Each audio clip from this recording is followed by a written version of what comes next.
Right guys, how would you like to stop 3-putting? Speed control is huge. It's one of the things that people really struggle with on the green. Either hitting the ball miles past the hole, following that up with another putt that ends up going really short, and just generally struggling with the speed control. If you're someone who 3-putts, this is the #1 thing to look at. Essentially what we need to do, we need to hit that ball inside that 5-foot circle a lot more often. If we can do that and we can get really good at speed control, 3-putts are going to start to disappear, and it's amazing the difference that that can make to your scores. If we can control the speed of our putts, manage to get it inside that sort of 5-foot range, get it within a putter length, that is what's really going to make a big difference. To get it inside, imagine this 5-foot circle around a hole, start to 2-putt, get rid of those 3-putts, and let's get your scores down. So today I'm going to give you the 2 best drills that I do with all my students. It works all the time. It's also something that can only take you maybe 2-3 minutes before you go out and play. It can really help you out, get the speed of the greens, get really good at distance control, and it's a really quick way to lower your scores.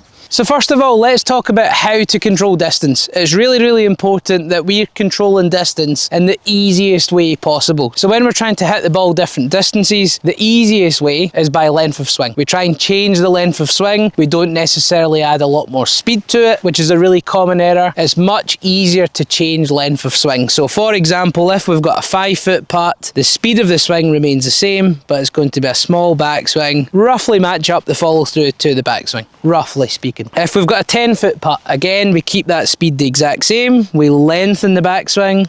We have a longer follow through. That ball travels a little bit further. And in terms of technique, the best way of doing this is making sure that the elbows are pinned to the rib cage. Different segments of our body, our legs stay really still when we putt. Our head stays really still when we putt. And the movement comes from the rib cage and the shoulders. So there should be some rib cage rotation. The elbows stay tucked to the rib cage.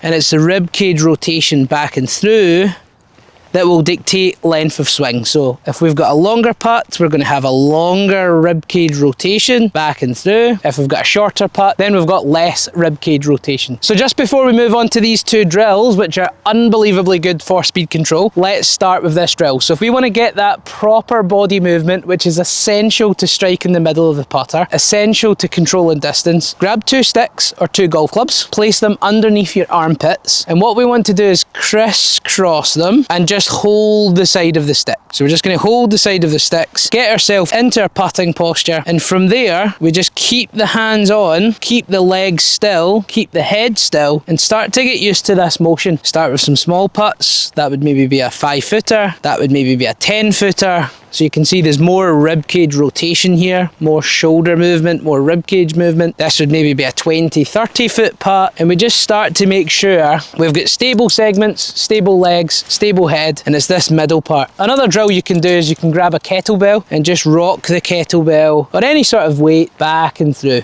and get used to making that movement. It helps the arc of the putter work really well. It's great for strike. And again, once this becomes consistent, it's amazing the difference that it can make to your distance control. So that's a quick run through technique. That's going to help you if you're someone who smashes their putts, get really wristy. That's a really common one with what people would struggle with. Someone who disconnects the arms off the rib cage. We don't want to do that. Someone who potentially follows the ball with our head and shoulders. Again, those are things that we don't want to see. It's going to make distance control really difficult, so those are things to avoid. Let's move on to drill number 1. Absolutely superb drill. So essentially what you want to do is go about 25-30 feet away from the fringe. So we're not putting to a cup anymore, we're going to putt to the fringe. First putt should get as close to the fringe as possible, and then the goal of this is to have every putt go slightly shorter than the last one. So again, we keep the speed the same, we make that backswing a little bit smaller every single time, and we're going to get that ball going a slightly shorter distance and improve our distance control. Putt number 1,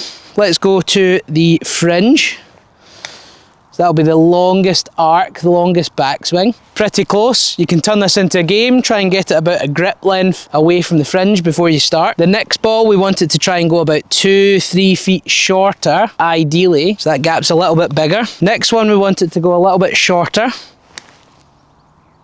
Steady, steady. That's better. That's what we want. We're ideally aiming for small gaps. So that's 3 putts in a row. Steady on. 4 putts in a row. And essentially what you do is once the ball goes beyond, you restart. And you're trying to see how many putts in a row before you run out of space or until you hit it past the previous one.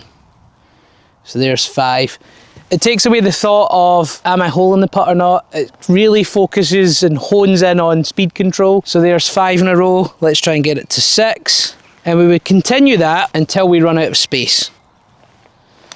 So we'll go for a few more. A little bit shorter again. That rib cage rotation is getting slightly smaller now. Keep those elbows tucked.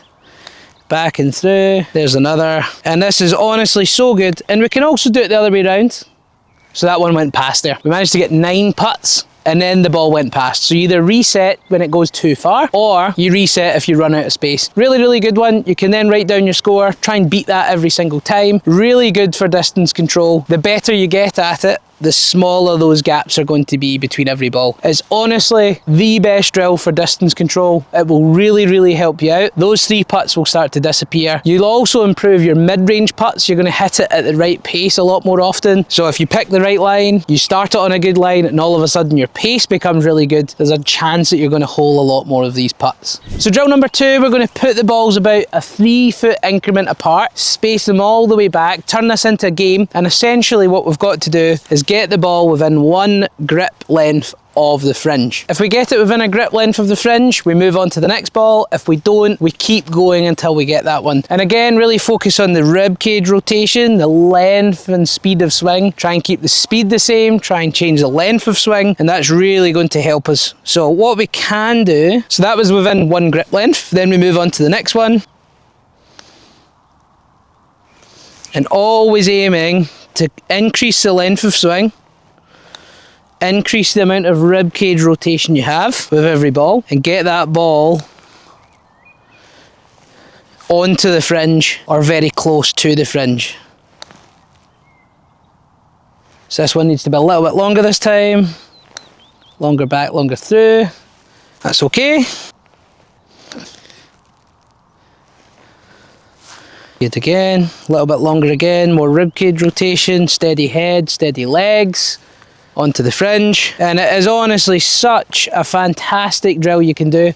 It's also a great warm-up. You can do this before you start your round, and as long as the putting green is close to the speed of the real greens, then you can start to get the pace of the greens. Even if you've never played the course, this can make a huge difference to help you get the speed really fast in your round. How many times do we go out, we don't have the pace of the greens for the front 9, we putt poorly, we lose shots on the green, and then in the back 9 we start to get the pace right. So this one really helps eradicate that problem, helps you putt better on the front 9, but also helps you putt better and continue to improve your long game. So give this drill a try. Drill 1, drill 2, excellent ones. Very similar, but you can gamify the second one. Very similar. You can do it with a small amount of space. If you're struggling with speed control, which is what I see most amateurs struggle with, this one is going to make a huge difference to your game. If you'd like any extra help, a few things you can do. Click that like button, subscribe to the channel. Make sure you see the videos that come out to the channel every single week. Click the description link down below for a free 60-minute practice guide. So if you want any guidance on how to practice, click that button, download that free guide, and that can really help you out with your practice. And if you'd like a free swing analysis with me on the Skillest app to give you an idea of what you need to work on and get you a little bit of help, click that description in the link below. And if you'd like any extra help with your putting, make sure you check out this video just here.